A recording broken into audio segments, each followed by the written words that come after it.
This is another laser chat. I hope this is a unique one. It's not about the laser.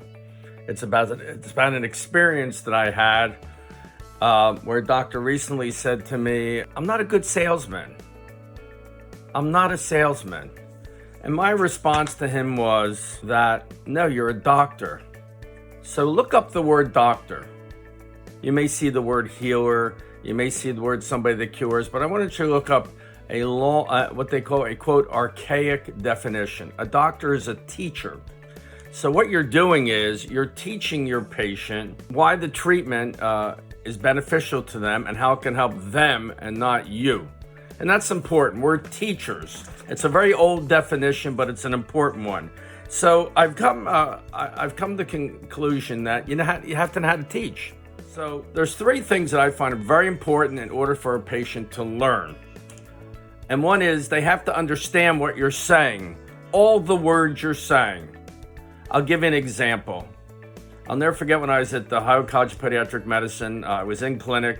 I don't remember what year it was, but the patient needed a fourth metatarsal osteotomy and on the right foot for intractable plantar keratosis, or an IPK.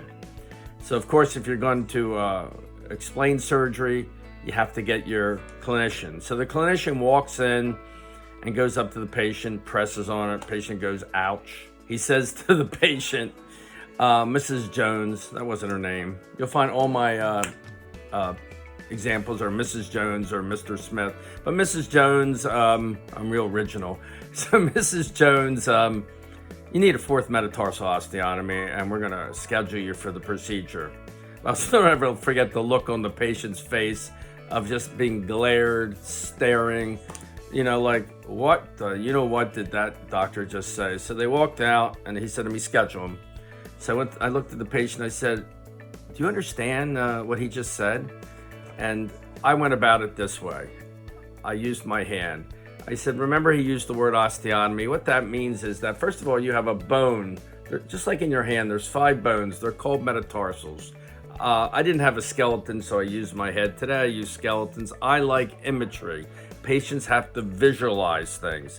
So I said, you see that corn right there? It's because the bone is dropped down and it's out of alignment, just like a tire on a car.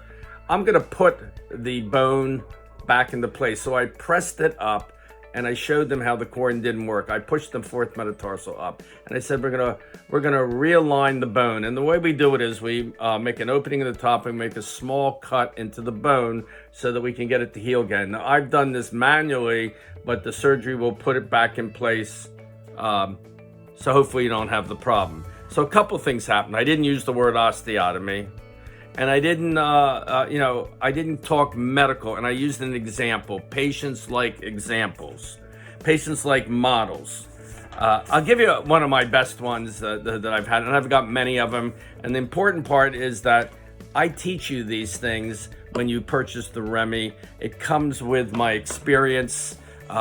People used to say, "Wow, David Zuckerman's a great salesman." I'm a great teacher because I understand and try to look at it from the patient's viewpoint. You should do the same thing. It's not memorizing words, it's confidence. Patients can sense if you have heart and if you have their interest in place. So anyway, here's a typical one I will use I think you should use this for any tendinopathy, plantar fasciitis, Achilles tendonitis, anything. If it's plantar fasciitis, that's swelling. If it's plantar fasciitis, degeneration. And I always use this explanation to all my patients, and I think you can adapt this to the laser. Mrs. Jones, there's 2 parts to your problem. One is there's plantar fasciitis. That's what they call this structure.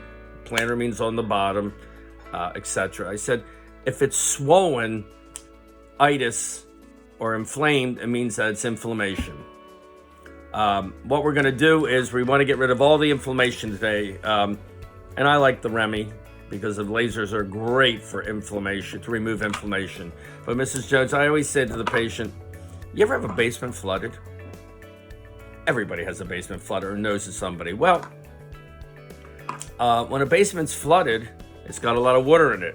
Your tendon is flooded with swelling. We're going to get all the inflammation out and how we do it with the REMI is another story. Once we get all the inflammation or swelling out of this tendon or fascia, it's really a fascia, then it may be damaged. We don't know that. It may be what we call degenerative. And that's true. When you have a flooded basement and you get all the water out, there still may be damage to it. Now, what is degeneration? These are other analogies that I'm giving. I'm not putting a perfect, what we call explanation or reading together. I'm giving you examples of how you have to explain to the patient. What's degeneration? Degeneration is, if you ever have a banana and you leave it out and it's got little brown spots that are literally rotten, well, that's exactly what the tendon is. It's due to a poor blood supply on a cellular level.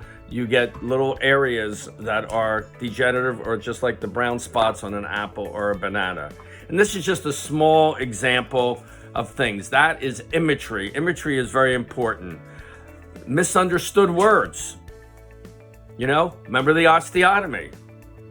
What does a patient know about an osteotomy? When is the last time a patient, when you think of the plantar fascia, boom, it pops into your brain? You really think it pops into the patient's brain? So you have to use imagery and imagination. What's the first thing you do when a patient says, I don't know if I can afford that, doc? The first thing I think of is not lower the price, not not try to back up the price or substantiate why it's worth. I go back and I say to the patient, I automatically go back and re-explain the benefits to the patient. And there's a lot of ways you should, if you're in that point, you haven't picked up on the patient's verbal, not their verbal, but their physical ability. When a patient doesn't understand, they do like this, or their facial features will change, or their eyes will get glazed. So in summary, why do patients not learn?